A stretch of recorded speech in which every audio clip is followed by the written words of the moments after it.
Nessa aula a gente vai falar sobre balanceamento de carga, que também é uma outra característica muito importante que um servidor de aplicação deva ter.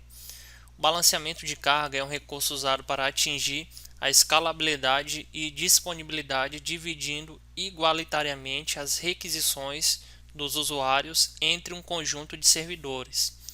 Perceba que aqui no nosso curso a gente está tendo aulas sequenciais e na aula anterior nós falamos de escalabilidade, na aula posterior a gente vai falar sobre disponibilidade e entre a escalabilidade e entre a disponibilidade a gente tem um recurso muito importante que chamamos de balanceamento de carga. A partir do momento que você teve a escalabilidade e você quer atingir uma boa disponibilidade, você precisa ter esse elemento intermediário que a gente chama de balanceamento de carga ou load balance. Qual que é a ideia do balanceamento de carga? Dividir igualitariamente as requisições dos usuários entre um conjunto de servidores. Então imagine que você tenha 3 servidores.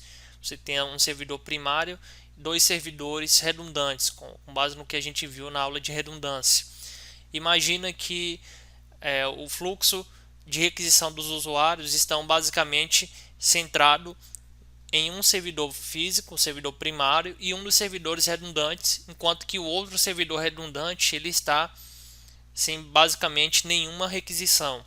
À medida que o número de requisições vai aumentando, você percebe que o desempenho dos servidores que estão tomando de conta da requisição não está sendo tão bom. O que o balanceamento de carga vai fazer? Ele vai dividir de forma igualitária as requisições dos usuários entre os 3 servidores que nós temos anteriormente, que eu falei, o servidor primário e os 2 redundantes, na qual um deles estava sem requisição nenhuma. Então você precisa utilizar o balanceamento de carga para ajustar de forma igualitária como está a quantidade de requisições para cada servidor. E aí dessa forma você vai atribuir trabalho para o servidor que não tinha nenhuma requisição e você vai desafogar as requisições que estavam bem grandes nos servidores primários e naquele servidor redundante que eu comentei. Então essa é a ideia do balanceamento de carga. O balanceamento de carga aqui ele pode se traduzir, pode ser aplicado no balanceamento de storage, por exemplo, né? Quando você quiser realizar a replicação dos dados e você vê que os dados estão sendo alocados em um servidor apenas, né? Um servidor RAID, por exemplo, um servidor SAN, por exemplo. Então você quer de forma igualitária distribuir o armazenamento de dados de acordo com os servidores que você tem. Você pode perfeitamente aplicar o balanceamento de carga aplicado ali ao conceito de storage da tua empresa, por exemplo. Você pode aplicar também o balanceamento de rede, né? Se você vê que tem 3 links de rede de internet e que os usuários estão acessando bastante um único link, né? Que seria o link mais potente da sua rede, e assim, quando os usuários estão tentando fazer alguma operação importante ali no sistema, não consegue devido àquele link está sendo muito utilizado para outros fins pelos usuários. Então, nesse caso, você pode aplicar um balanceamento de rede, você pode redirecionar aqueles usuários que não estiverem realizando nenhuma tarefa essencial para um outro link e deixar o link primordial para utilização de serviços essenciais, utilizando ali o sistema, por exemplo. Então você pode aplicar também o balanceamento de rede em vários contextos, né? Inclusive, tem uma pesquisando um pouco sobre isso, né? Eu vi uma notícia do site Wikipedia que alguns anos atrás eles fizeram um balanceamento de rede para conseguir suportar a quantidade de requisições de usuários que estava aumentando cada vez mais, e hoje eles informam lá, de acordo com o site, que pelo menos 75% do que o usuário buscar já está armazenado na memória cache. Ou seja, a gente viu anteriormente que a memória cache é um dos exemplos de distribuição que a gente pode ter, que é algo que aumenta bastante a escalabilidade, e aí dessa forma, ao invés de quando é feita alguma pesquisa ali no site do Wikipedia, boa parte das informações já estão armazenadas na memória cache e sequer precisam ir até o servidor para demandar requisição até o servidor, né, o servidor responder, o que poderia onerar bastante aí a utilização daquele servidor. Então a gente vê exemplos na prática de balanceamento, seja de carga no que tange ao balanceamento de rede, ao balanceamento ali de dados armazenados ali, seja num RAID, seja num SAN e etc. Então a gente vê a importância que tem o balanceamento de carga. Na figura abaixo nós vemos um exemplo de balanceamento de carga entre servidores de aplicação. O balanceador de carga distribui equitativamente as requisições entre diversos servidores, evitando que algum deles seja sobrecarregado. Então, qual é a importância de evitar esse sobrecarregamento, né? A importância está entre a escalabilidade e entre a disponibilidade. Você já teve a escalabilidade, mas você quer atingir uma boa disponibilidade. Então, para isso, você precisa utilizar um balanceamento de carga. Esse balanceamento ele vai dividir de forma igualitária as requisições pelo conjunto de servidores. Nesse caso aqui eu tenho 3 clientes, tenho 3 servidores. Perceba que de acordo com o balanceador de carga, nós não temos uma ligação direta entre o cliente e servidor. Eu tenho primeiro esse load balance, né, o balanceador de carga, e vai ser ele quem vai distribuir qual servidor vai atender determinado cliente de acordo com o nível de requisição, né, e de acordo com o trabalho, né, e a exigência que cada servidor tem para realizar em um determinado momento. Então, nesse caso, o balanceamento de carga ele serve basicamente para isso, né, e para dividir de forma igualitária as requisições de usuários e distribuindo-as aos respectivos servidores.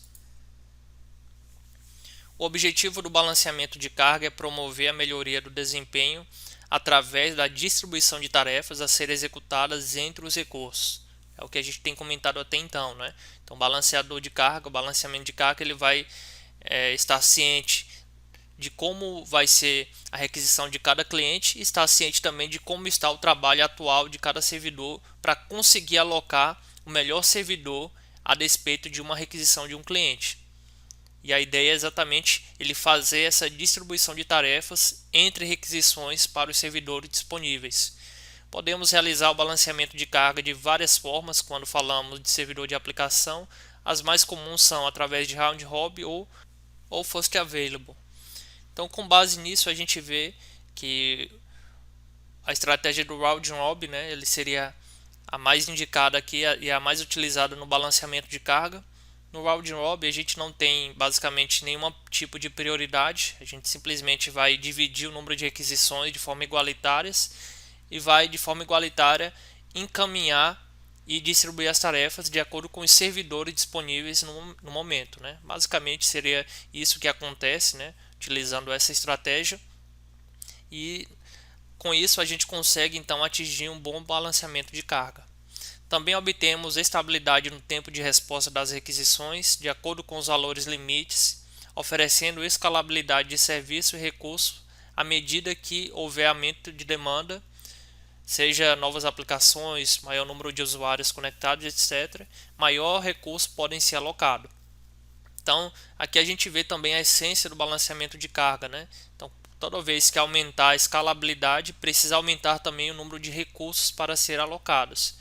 Mas não apenas aumentar, não apenas a escalabilidade, né? Você precisa distribuir de forma igualitária as tarefas para que nenhum link, né, nenhum servidor esteja sobrecarregado e outro servidor esteja ali sem muita atividade, né, sem muito poder, sem muita requisição para ser feito, né? Porque esse é o objetivo então do balanceamento de carga. No balanceamento de carga também podemos fazer uso de clusters de balanceamento de carga ou de failover para obter alta disponibilidade, sobre o que falaremos em seguida. Então a ideia dessa aula, pessoal, a gente comentou aqui de forma bem geral sobre o balanceamento de carga, até porque o objetivo não é falar especificamente sobre o balanceamento de carga, né, que você tem esse conhecimento, esse conteúdo abordado de forma bem específica nos cursos aqui de rede de computadores, mas a ideia aqui é comentar o balanceamento de carga sobre a perspectiva da escalabilidade e da disponibilidade. Então a escalabilidade nós vimos na aula anterior, a disponibilidade a gente vai ver na aula posterior. Para que a gente consiga ter uma boa disponibilidade, primeiro precisamos de uma boa escalabilidade, mas precisamos também de um bom balanceamento de carga. Precisamos garantir Primeiro, que segundo o ponto de vista da escalabilidade, à medida que o número de usuários e de requisições aumentam também o número de recursos que eu tenha no meu servidor. Então isso é escalabilidade. Mas não somente aumentar o número de recursos, eu tenho que dividir de forma igualitária as requisições que estão sendo propagadas pelos demais servidores. Porque senão pode acontecer que um servidor acabe trabalhando muito e outros servidores acabem trabalhando pouco ou quase nada. Então é para isso que serve o balanceamento de carga, e aí com isso a gente consegue então atingir uma boa ou uma alta disponibilidade, que é o que a gente vai falar na próxima aula.